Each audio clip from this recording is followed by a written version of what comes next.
David Waters stopping by to break down some Florida football for us. David, how you doing? Good, Mark. I had to go find a closet here at the station to get in. Not in my home studio. So, Hey, any way we can get you, David, we'll introduce you to Ruby Dreher and Leanne Herring. They co-host our Ole Miss show here every Wednesday. good deal. Good deal. And again, David, this is happy David to have Waters you. with Gators Breakdown. Does a Coming tremendous on. job. Best Florida football podcast you're going to find anywhere. One of the top-rated college football podcasts on Apple. So, David, we will start you off with a topic that I'm sure that you have never addressed at all, and that would be DJ Lagway. I'm sure you've said nothing about the young man. Ruby brought it up during the show. Number 1 rated passer in America on deep throws. Yeah, that's been the difference in this Florida offense. If you go back before DJ Lagway, you had Graham Mertz, who was, kind of had the nickname Captain Checkdown, but that was just his game. He could not connect on the deep ball like you have seen from DJ Lagway, and it certainly made a difference in this Florida offense. It is a lot more explosive now. Now the consistency isn't there, but it's made up for with the explosivity that DJ Lagway will hit his receivers down the field with. And look, he's got that mindset. He looks deep first and then comes down. That's just his mindset. That's the way he wants to quarterback in an offense. So, and look, and I thought Mark, he showed a lot of maturity, showed a lot of growth last week. We know he's hampered by that hamstring.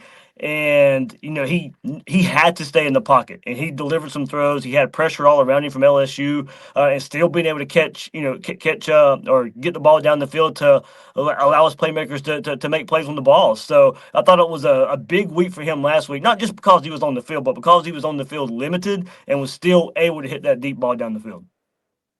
For sure. And I'm going David, to would it turn be it safe over to to these two say because they are resident Ole Miss experts. Sounds good. would it be safe to say with 47.9% accuracy rate on everything but deep throws that DJ Lagway is Captain Can't Check Down? Maybe so. I thought we saw some growth there last week too, especially on that last touchdown drive where Florida hit the long run. The play before that, it's funny. We had actually talked about if DJ Lagway is going to play versus LSU, what are some things he can do? And we brought up the tight ends. Can he get the ball to the tight ends? Can he show some intermediate passing concepts? And it was a 3-play drive, but I mean, the play before the long 55-yard touchdown run was LSU bringing pressure, and he just knows all he has to do is just flip it over where the pressure came from and hit a tight end, and that's what he did and with Hayden Hansen there, and to really set up that last touchdown for Florida. So yeah, certainly him being a true freshman, we are looking for what can he do to be more consistent. What is the next step in his game? And that's where the Florida offense is going to take its next steps and being a more consistent offense is for DJ Lagway to get more consistent. But as I said, he's been able to make up for it with that explosivity. So, yeah, certainly the last 2 games of the season, hopefully Florida wins one of the next 2, gets a bowl game and gets those bowl practices as well, where you can kind of build on what DJ Lagway has already shown us.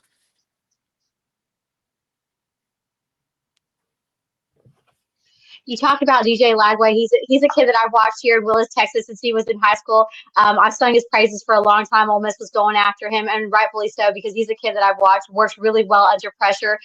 Do you think that when DJ Lagway was, became the guy, and, with all the stuff that was going on with Billy Napier, do you think that kind of changed the drift in the mindset that, that there was a change as far as, there was more consistency, Billy was going to stay? Do you think that kind of was a shift in the momentum? Because you've seen this Florida team that struggled early on in the season, but, with these certain seasons now, it seems like they're really playing a lot of different ball. And, especially even though DJ Lagway is so young and he's a true freshman, do you think that stability helped keep Napier intact in his job and really, rally the troops around this guy to make a difference here? Yeah, I think so. I think his success, his demeanor, I think it does spread throughout the whole team. I think, Florida's defense, still not one of the top defenses in the SEC. They have started playing a lot better in the second half of the season.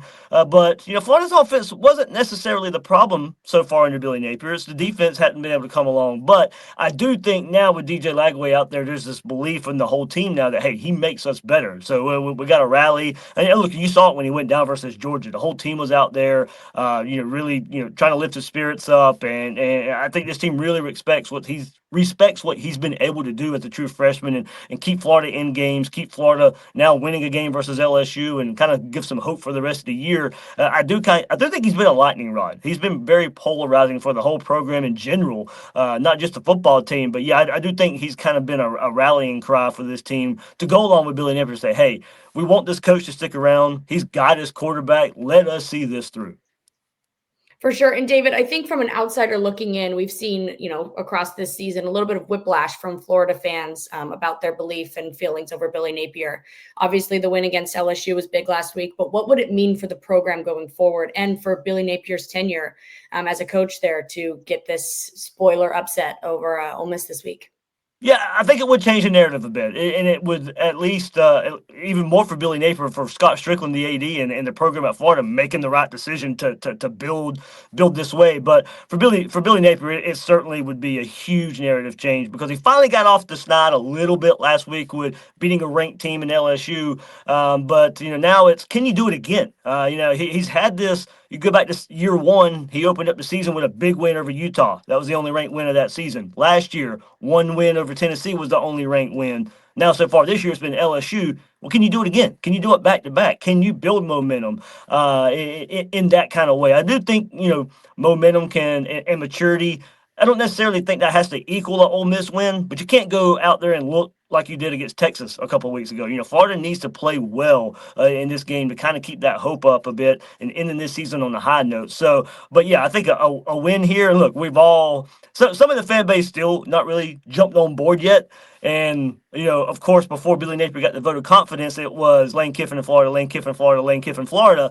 If he goes out there and lays an egg against Lane Kiffin, of course, you're going to start, hearing the boos. You may even start hearing Lane Kiffin chants in the crowd or whatever. But it would really mean it would give Florida and him a shot in the arm. And I do think, Florida's kind of turned their page in recruiting a little bit since that win versus LSU. And I do think it would just kind of send a signal that, hey, this thing really, really is headed the right way. And it would signal that to the rest of the country, not just Florida fans. I saw most of the Texas game, but David, your team didn't give me much motivation to watch the full game. It got ugly pretty quick. Yeah. I noticed that 4 cornerbacks were out. What's the status in the secondary from a health standpoint going into this one? Yes, if I can remember going through here, so lost Jason Marshall, the team's top corner. That was against Kentucky.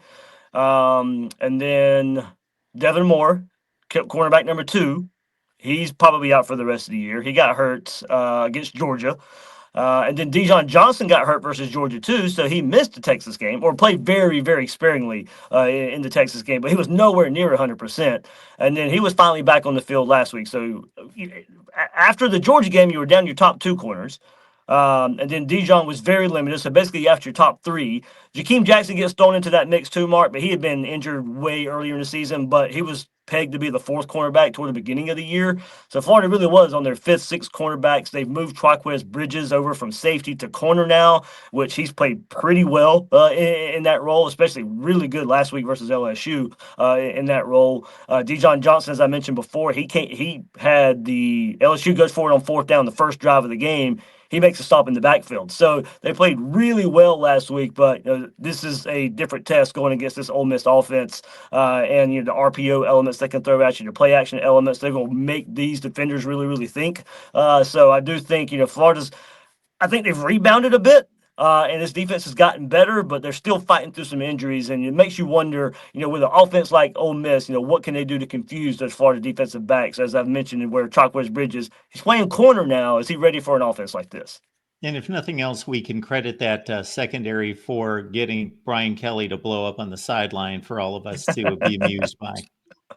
Yeah, for sure. It was nice to see for a change. For sure. We were all sideline last week. David, unless these two have anything else, I just have one more question. And basically, what is the formula for a Florida upset?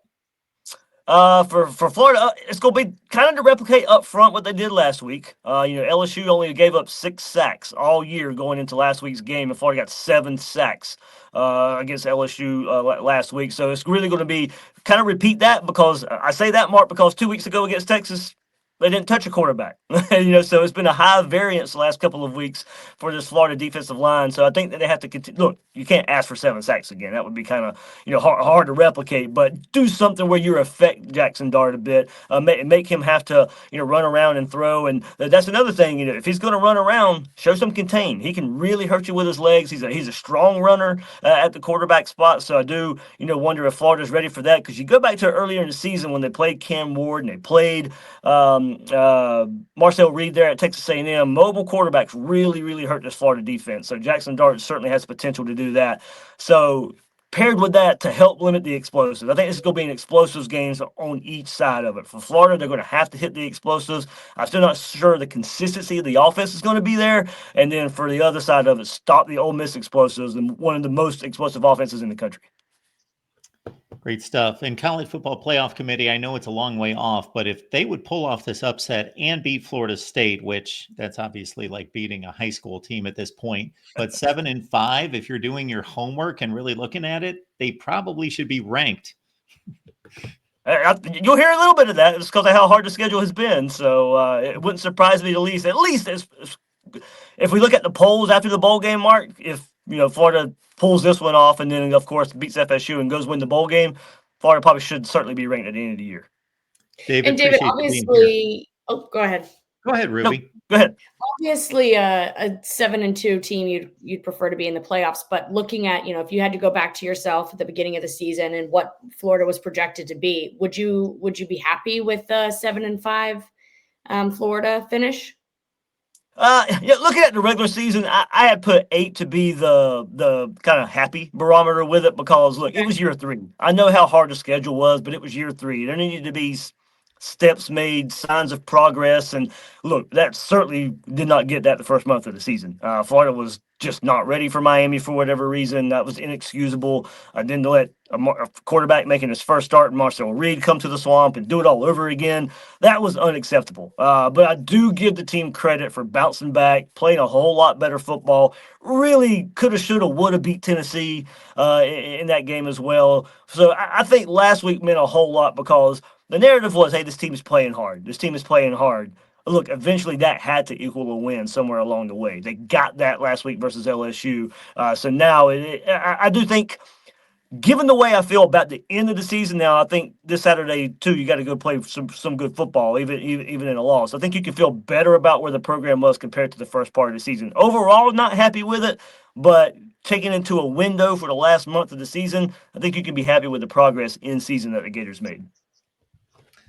Folks, one of the best college football podcasts out there. Again, it's one of the highest rated, one of the most popular, not just covering Florida, not just the SEC, but college football on your favorite audio platform, and right here on YouTube as well. Gators Breakdown with David Waters. David, appreciate you stopping by, man. All right, thanks, guys, for having me.